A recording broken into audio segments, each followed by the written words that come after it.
ते रात्र होती लगभग आता वटपौर्णिमेची, म्हणजे असं पकडा हा जून महिन्यात चालू होता. तिथे एक प्रेत गारलं होतं, म्हणजे त्या प्रेताचा ही मर्डर झालेला होता. ऍक्च्युली हे जी गोष्ट आहे ना, आपण म्हणतोय की भूत प्रेत ही अमावस्या आणि पौर्णिमेला जास्त त्रासदायक असतात. असा प्रकार घडून आला. सर्वांना बेसावध करण्यासाठी डॉक्टरने इंजेक्शन दिले, म्हणून दाखवून दिलं की बाबा आता हा पेशंट आहे एकदम ओके. की ॲम्ब्युलन्स जेव्हा आपल्या दवाखान्यात लागते, चालू ॲम्ब्युलन्स अचानक बंद पडून गेली. ही रिक्षा सुद्धा तिथे नदीजवळ बंद पडली. लिंबू मिरची बांधलेली होती ती गळून पडली. त्यावेळेस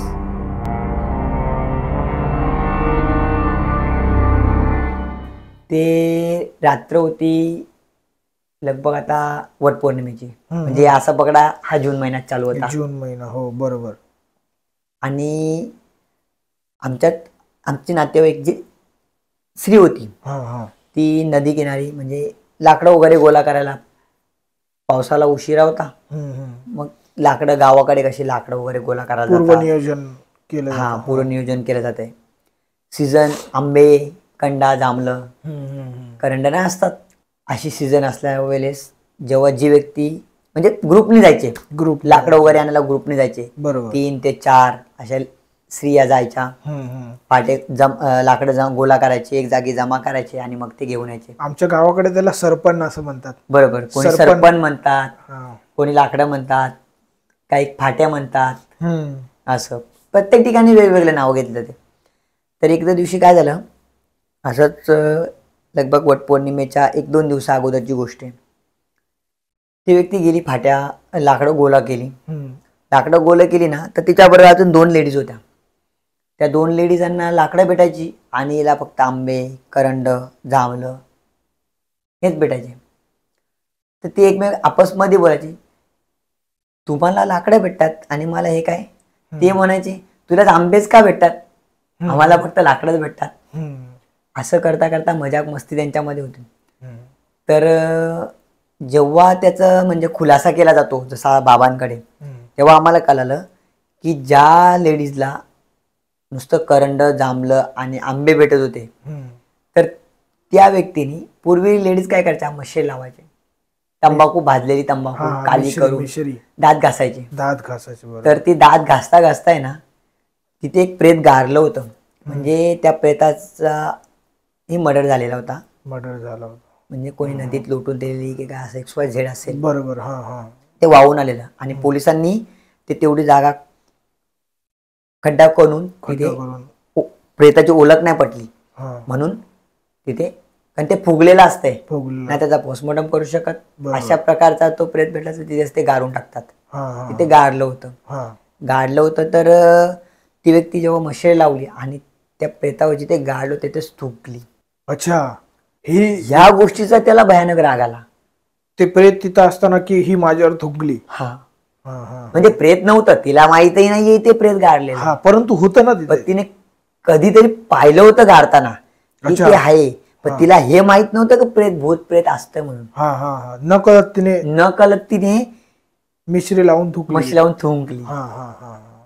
म्हणजे लगेच तर नव्हतं, म्हणजे त्या गोष्टीला 2-3-4 वर्ष झालेली. लाकडं म्हणजे काय ती तेव्हाच जात नव्हती, पूर्वीपासून करायची. लाकडं म्हणजे त्यांना वर्षानुवर्ष लागणारी सरपण लागतं. तर ती जागा जी होती नदीची, ती एकदम प्लेन आणि बसण्यासारखी जागा होती. म्हणजे सर्वांनी ते जमा केले, जागा विशिष्ट जागा असते की इथे सरपण आपण जमा करायचं आणि इथे बसून आपण भाकरी किंवा आपण मशरी लावायची किंवा पाणी पियायचं. हे एक लेडीजचं कसं ठरलेलंच असायचं की बाबा इथे जमा करायचं आणि इथे आणून ठेवायचं. इथे ठेवल्यानंतर मग आपण तो जो ब्रेक असतो, कोणाला मशरी लावायचा, कोणाला भाकर तुकडा खायचा, कोणाला पाणी पियायचा, हा एक ब्रेक असतो त्यांचा ठरल्याप्रमाणे. मग तिथे येऊन ते करायचं. मशरी लावतात थुंकल्यानंतर त्या गोष्टीचा त्या प्रेताला राग आला. जेव्हा मशरी पाण्यामध्ये नदीच्या किनारी बसले ना, जेव्हा मशरी लावून झाल्यानंतर आपण तोंड धुवायला जातो, चूल भरायला जातो, तेव्हा तिला पाण्यामध्ये दिसलं काहीतरी आहे माझ्या मागे. असे केस वगैरे मोकले आणि एकदम दिसलं, त्याची डचकली. प्रेताचं असं असतंय, जेव्हा आपल्याला माहिती ते प्रेत आहे आणि आपल्याला भीती वाटते, तर अशा वेळेस आपण म्हणजे डचकून नाही जायचं किंवा असं भीती वाटून नाही घ्यायची, अंगाला काटा येऊन नाही द्यायचा. जर अंगाला काटा आला तर 100% ती अदृश्य शक्ती तुमच्यात वास करणार. अच्छा, घाबरलं की धरणार. घाबरलं की धरणार. म्हणजे ते कसं असतंय की मी असं ऐकलेले की आपली जन्माची राशी असते, जसं म्हणजे मकर, कुंभ, मीन, धनु. त्या राशीमध्ये जर असेल त्या प्रेताचा वास तर त्याच राशीच्या प्रेताला ते पकडलं जाते. तिच्या अशा कपड्यांमध्ये असं काहीतरी हे, जसं आपण पाखरू किंवा मुंगा वगैरे गेल्यानंतर ना आपल्या कपड्यांमध्ये असं वाटतंय काहीतरी शरीरामध्ये आपल्या अंगावर काहीतरी चढलंय काहीतरी. तर अशा कपड्यांनी तिने कपडे वगैरे झटकले तिथे. तर त्यांच्यात भांडणं व्हावी लागली की बाबा तुम्हीच काय ते टाकलं, तेव्हा त्यांना तुम्हीच काय ते टाकलं. म्हणजे त्यांना माहित नव्हतं की हे असं घडलंय. तिला पाण्यामध्ये दिसलं, ती तिथे घाबरली सुद्धा, तिने अंगाला काटा मारून घेतला. पण हे जे घडतंय तिच्या अंगामध्ये असं एक वाटलं की माझ्या अंगावर कपड्यांवर काहीतरी चढलं, म्हणून तिने कपडेही झटकले आतमध्ये, पण ते काहीच तिला समजलं नाही. पण तेव्हा ते समजायचं एक अदृश्य शक्तीने तिच्या अंगामध्ये वास केला होता. जेव्हा घरी आली तेव्हा असं म्हणजे जी व्यक्ती बघा, ती ज्या व्यक्तीमध्ये जेव्हा आपण म्हणतोय ना अदृश्य शक्ती, ती व्यक्ती एक प्रकारे विशिष्ट प्रकारे असा म्हणजे तिचा राहणीमान चेंज होतोय, हसणं बोलणं एक वेगळं. ती यायची फक्त नुसती हसायची जोरजोरामध्ये हसायची. समोरची व्यक्ती बोले ही पागल वगैरे तर नाही झाली, अशी किलकार वगैरे नाही, म्हणजे हसायला लागली ना की तिचं हास्य थांबतच नव्हती, सततच हसायची. आणि असं नाही की कुठला डायलॉग आहे त्या गोष्टी पण हसते, असंही नाहीये.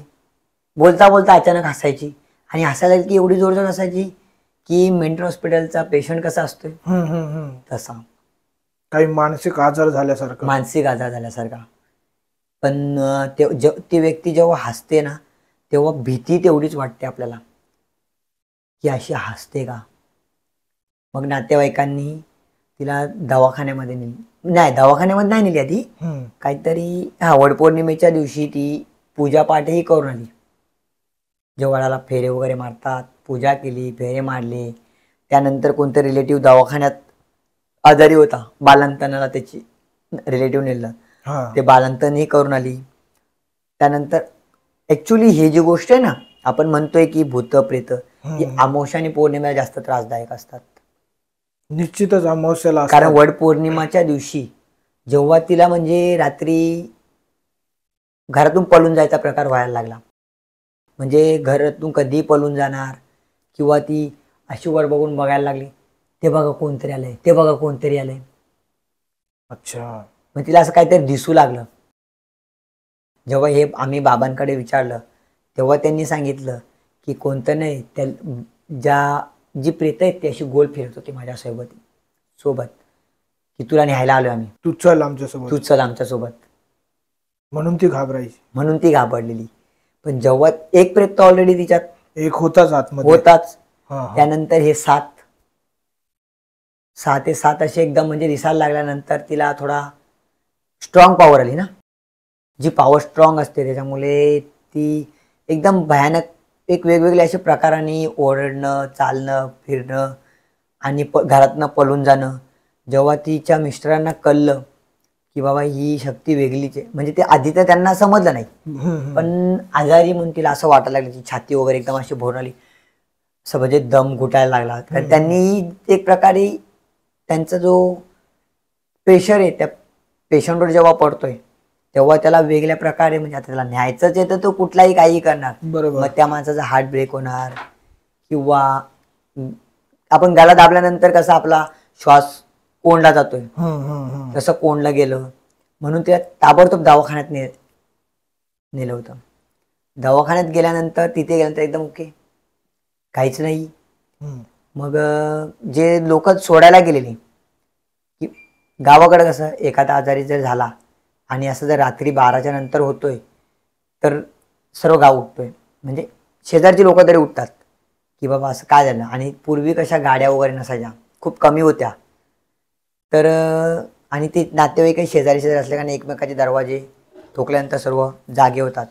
मग त्या प्रेताला त्या गाडीत, म्हणजे प्रेताला नाही, रिलेटिव्ह जे माझी होती. त्यांना त्या गाडीमध्ये त्यांच्या समोर गाडी होती, त्यांना आवाज दिलं, त्या गाडीमध्ये टाकलं. सर्व लोक उठली की बाबा काय झालं. अचानक त्यांना दिसलं. ते विचार करत राहिले की जी व्यक्ती दिवसभरात एकदम व्यवस्थित आमच्याकडे फिरली, बोलली, वटपौर्णिमेची पूजा केली, त्यानंतर त्या नातेवाईकाला दवाखान्यात घेऊन बालंतन करून आली, आणि असं अचानक काय झालं. हो, संशय येणारच ना. हा, संशय नाही चाला. म्हणजे त्यांना असं वाटतं की हार्ट अटॅक वगैरे किंवा दम घोटणे असा काय प्रकार झाला असं म्हणून दवाखान्यात घेऊन गेले. दवाखान्यात घेऊन गेल्यानंतर ती व्यक्ती एकदम ठणठणीत बरी. मग जी गाडी घेऊन गेलेली, तो गाडीवाला जेव्हा घरी रिटर्न येतोय तेव्हा शेजारचे विचारतात बाबा काय झालं. काय नाही, पेशंट ओके एकदम. हा, शारीरिक तर काय, कारण त्या प्रेताला दाखवायचं होतं कुठेतरी की हा आता मी बरं झालोय म्हणून. तरी गाडी घेऊन जाणार म्हणजे मला अजून सोपं होणार इथं जीव घेण्यासाठी. परंतु नीट जर बघितलं तर तसंही त्या जी लेडीज होती त्यांना तसंही शारीरिक तर काय त्रास नव्हताच ना. नव्हताच. हे अचानक घडून आलं ना. पण ते प्रेतांनी पण बघितलं की आता जर मी तिला काय करतोय तर हे लोक कुठेही घेऊन जाऊ शकतात. म्हणजे सर्वांना एक बेसावध करायचं असा प्रकार घडून आला की सर्वांना बेसावध करण्यासाठी डॉक्टरने इंजेक्शन दिले, म्हणून दाखवून दिलं की बाबा हा आता हा पेशंट आहे एकदम ओके.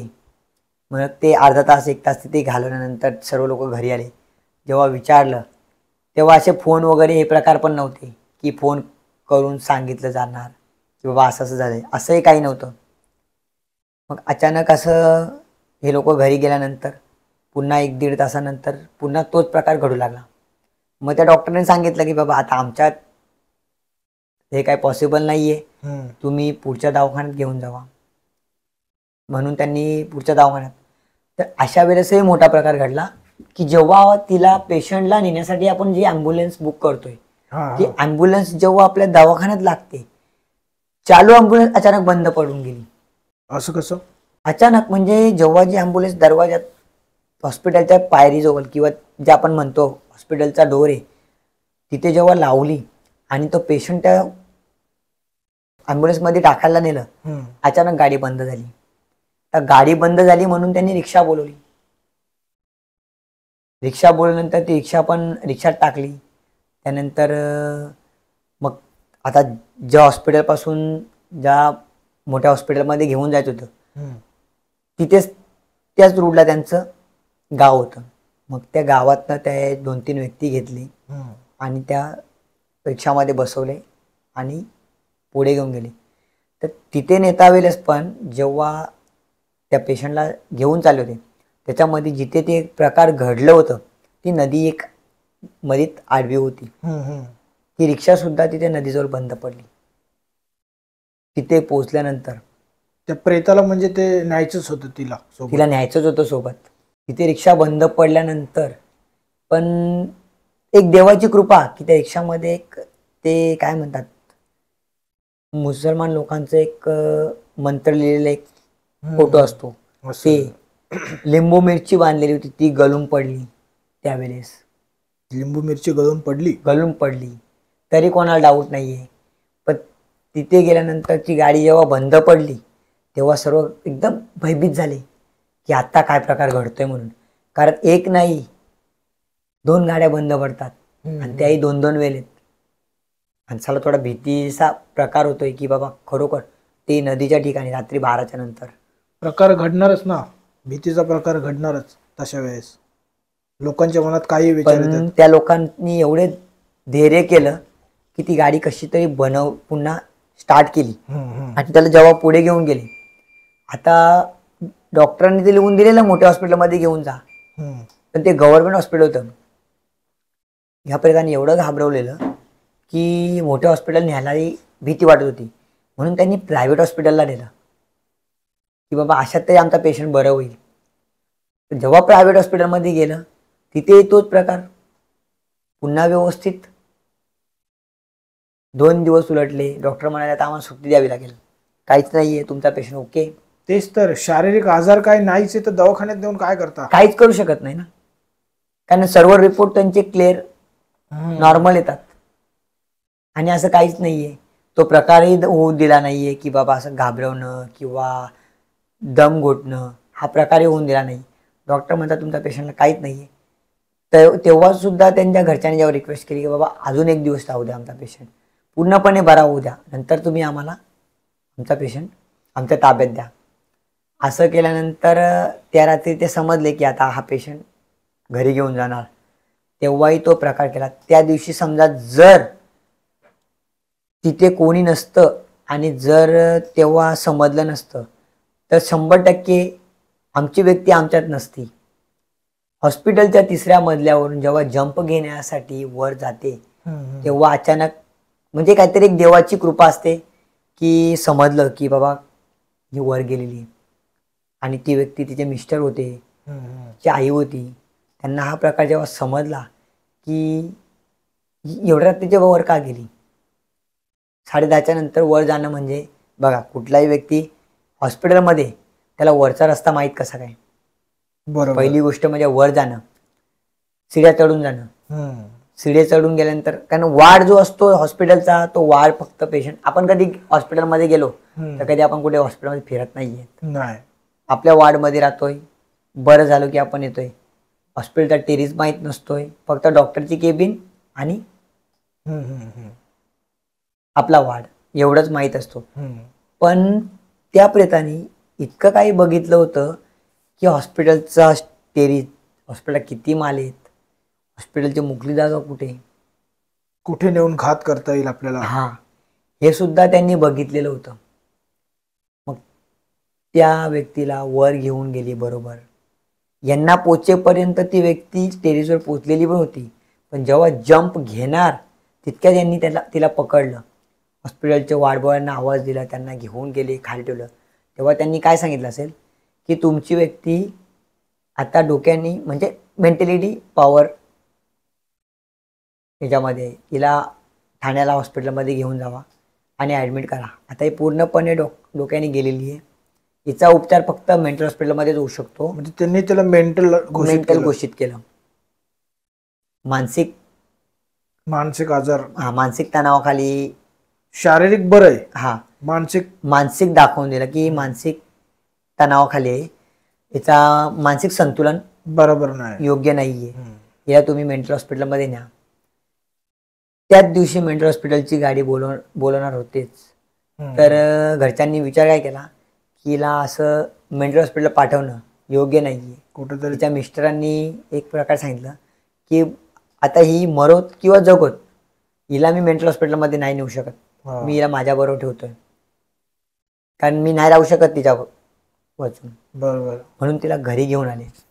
घरी घेऊन आल्यानंतर पण तेव्हा त्या रात्री पुन्हा तोच प्रकार घडला, जीव घेणं. हा पण त्यांच्या डोक्यात आलेलं की हा प्रकार वेगळा दिसतोय, म्हणून त्यांनी तिला घरी आणलं होतं मेंटल हॉस्पिटल न पाठवता. घरी आणल्यानंतर तिच्या भावांना, आईला, वडिलांना सांगितलं की एक काम करा, हे प्रकार मला वेगळा दिसतोय, तुम्ही हिला डायरेक्ट असं एकटं सोडू नका. रात्री झोपताना आतून बाहेरून लॉक करायचे आणि मग झोपायचं. कारण ती केव्हा उठायची, दरवाजा जोरात वर खाली करायची, म्हणजे अचानक असा ते दरवाजा खुलेल. पण त्यांनी लॉक केले असल्या कारणाने दरवाजा खुलत नव्हता. मग तिचे मिस्टर त्या दिवशी त्यांनाही असंच कोणतरी सांगितलेलं की अशा ठिकाणी जावा, अशा ठिकाणी एक दर्गा आहे, ते असे बाबा बसतात, त्यांना असं सांगितल्यानंतर ते योग्य तो उपचार करतात. मग त्या बाबांकडे गेले, विचारलं तर त्यांनी सांगितलं की 1 नाही 2 नाहीये, पूर्ण 7 आहेत. 7 जणांनी ताबा केलाय. हा.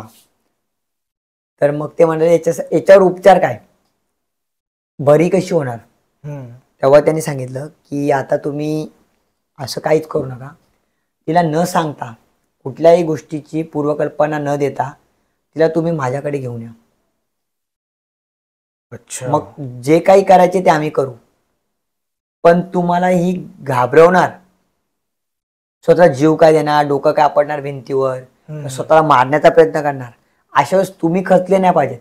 बरोबर. जर तुम्ही खचले तर तुमची व्यक्ती संपली. पण जर तुम्ही धैर्य ठेवलं तर 100% तुमची व्यक्ती वाचणार. असं त्यांच्या मिस्टरांना सांगण्यात आलं. मग त्या मिस्टरांनी दुसऱ्या दिवशी गाडी केली. गाडी केल्यानंतर तिथे नेल्यानंतर जेव्हा त्यांनी आतमध्ये जायला तयार नव्हती, म्हणजे दरवाजातच, पुढे चढायला तयार नाहीये, कारण त्यांनाही माहिती आहे का आता पुढे काय होणार आहे. त्यांना माहित नव्हतं. हा, कारण त्या प्रेताला फसवणं कसं की बाबा तो कपडे घेण्यासाठी चाललोय. हा, आणि इकडे दर्ग्यात कुठे आणलं कपडे घ्यायला? हा, पहिले मार्केटमधनं नेलं आणि मग डायरेक्ट दर्ग्यात नेलं. तेव्हा त्याला समजलं की बाबा आपल्या बरोबर काहीतरी एक विचित्र प्रकार घडणार आहे. जेव्हा दर्ग्यात नेलं तेव्हा तिलाही एक बंदिश घालण्यात आली.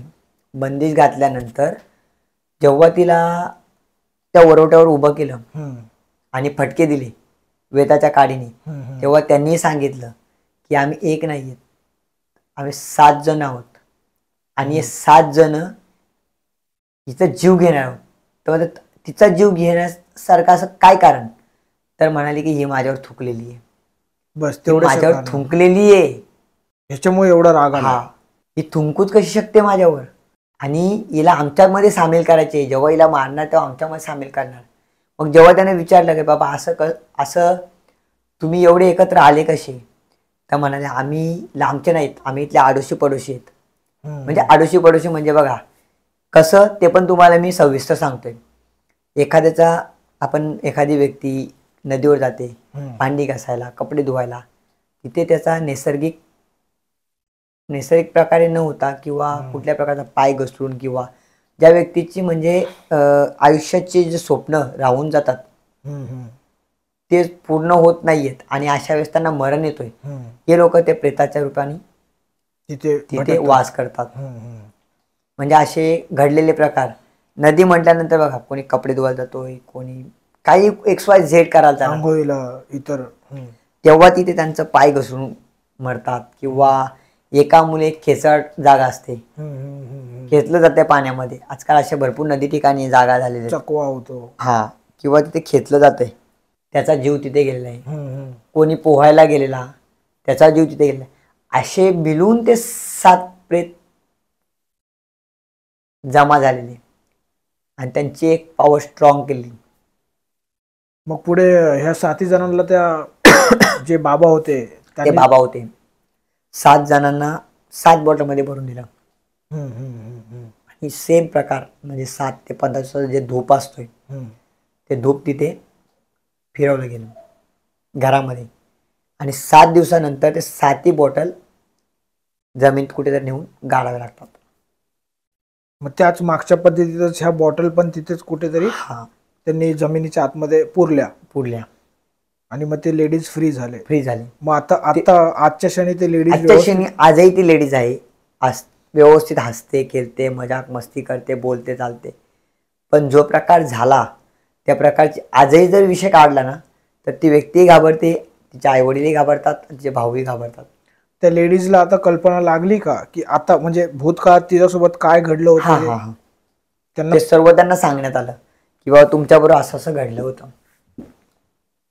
जेव्हा बघा आपण जेव्हा प्रेत आपल्या शरीरामध्ये असतो तेव्हा ते बाबा लोक आपल्याला मारतात तर ते आपल्याला बिलकुल लागत नाही. स्टार्टिंगला तर ते जोरजोराने हसतात प्रेत, मारायला घेतलं जोरजोर हसतात.